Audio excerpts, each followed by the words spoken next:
You know, a lot of people assume World War II soldiers simply relied on matches, lighters, or whatever dry tinder they could gather when they needed to start a fire in, well, miserable conditions.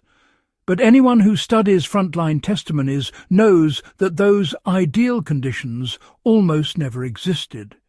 Rain, sleet, snow, soaked uniforms and trenches filled with ankle-deep mud were the norm from the Eastern Front to the Pacific Islands.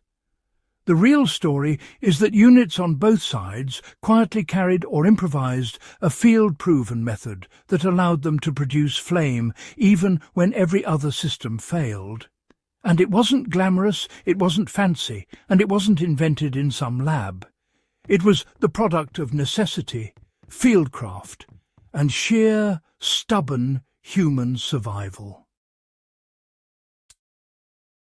Now, before we dive into the practical steps, it's worth setting the tone. When you're downrange in a freezing foxhole with wet gear, your hands stiff from cold and your morale even stiffer, fire is more than warmth. It's the difference between functioning and breaking down. Soldiers learned early that fire discipline mattered, but so did the ability to produce heat for drying socks, warming food, or preventing frostbite. For that reason, veterans consistently return to one forgotten frontline trick: the waterproof fire start that works even when everything around you looks hopelessly soaked. This opening section might take a minute, but it's important because understanding why this method mattered gives context to why it still matters today for any survivalist, outdoorsman or historian trying to understand real fieldcraft, not romanticized nonsense. One of the biggest misconceptions is that wet conditions make fire impossible. That's only true if someone tries to burn outer layers. World War II soldiers, especially those trained in Northern Europe and the Pacific, understood that the interior of wood remained dry even during heavy rain. They used knives, bayonets, or mess kit edges to shave down to the heartwood.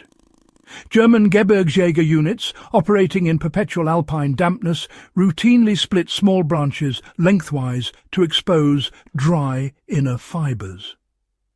Once you know this principle, the rest of the technique becomes less mysterious. Even soaked logs contain a burnable interior. You just need to access it. A practical application today is simple. Take any stick roughly the thickness of your wrist, crack it open, and shave long, thin curls from the inside. The thinner the curls, the faster they vaporize moisture and ignite. Several Allied field manuals emphasize shaving until the curls were almost translucent. That's how soldiers compensated for the lack of firelighters. The real secret was not the wood, it was the accelerant. And no, it wasn't gasoline. That was too precious, too dangerous, and too detectable. The unsung hero was petroleum jelly mixed with cotton, also known as the GI wax tinder. American medics first pointed out that cotton from bandages, saturated with petroleum jelly, would light under nearly any conditions. Infantry units quickly figured out that a small pea-sized chunk of this mixture burned hot enough to drive moisture out of even soaked kindling. This wasn't some niche trick. US Marine raiders in the Pacific, Wehrmacht scouts in the Balkans, and even British Commandos referenced similar variations. Some used gun oil instead of petroleum jelly. Some mixed rendered animal fat with cloth fibres. Some used axle grease wiped from a truck's wheel hub. The chemistry is simple. Oils burn hotter and slower than plain cotton, allowing a sustained flame.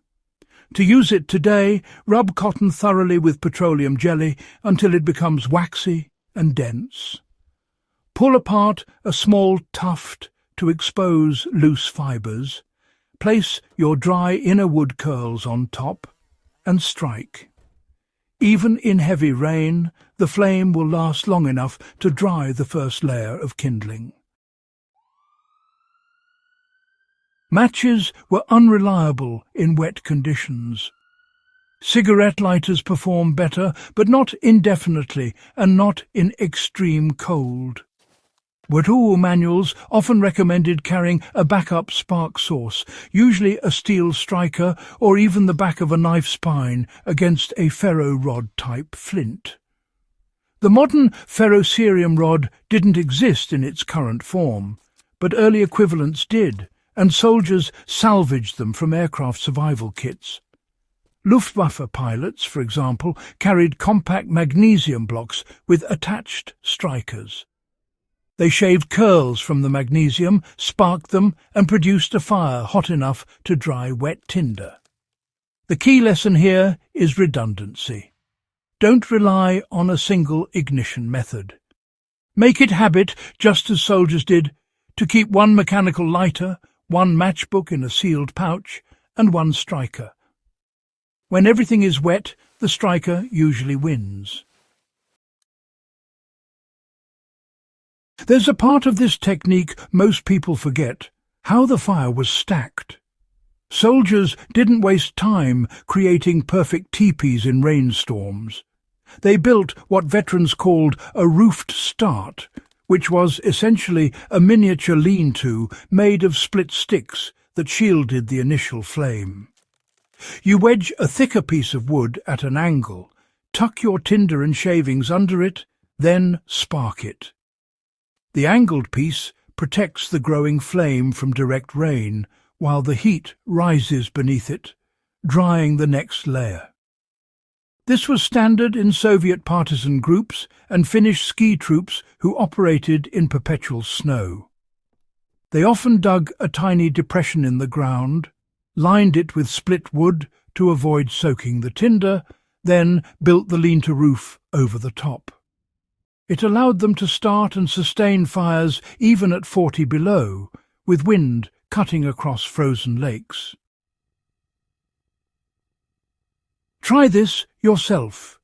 If the ground is saturated, carve out a shallow bowl, line it with the inner wood curls, then create a microshelter from medium sticks so the flame has a ceiling that keeps rain off the ignition zone. Firecraft in WWII wasn't just skill. It was a habit built through repetition. Soldiers pre-prepared tinder bundles on dry days. They saved every scrap of cotton or cloth they could. They collected resin from downed pines because resin burns hot even when damp. They rehearsed starting fires in bad conditions because waiting until you're miserable makes you sloppy. A practical civilian application is to assemble a small waterproof pouch containing a striker, petroleum jelly cotton, and a small knife. Keep it in your hiking pack or glove compartment. The same setup that worked in a frozen foxhole will work beside a flooded campsite in modern times. Cold weather units from the post-war era, including Korean War mountain troops and early Vietnam recon teams, continued using this technique not because it was nostalgic, but because it worked. Today, professional bushcrafters still use variations of the same WWII approach. Inner wood curls, slow burn accelerant, spark redundancy, and a moisture-shielded fire lay. If you break it down, it's not a trick. It's a system designed by people who couldn't afford failure. If you're a historian, a field researcher, or simply someone who wants to understand how frontline soldiers actually survived the worst conditions of the 20th century, this WWII fire-starting method deserves a permanent place in your toolkit. It's one of those forgotten skills that quietly shaped endurance on the battlefield, and it still works exactly as well today as it did 80 years ago. If you want more deep-cut fieldcraft history and practical survival knowledge pulled straight from overlooked wartime sources, make sure you subscribe to Forgotten Frontlines and share this guide with someone who takes history as seriously as you do.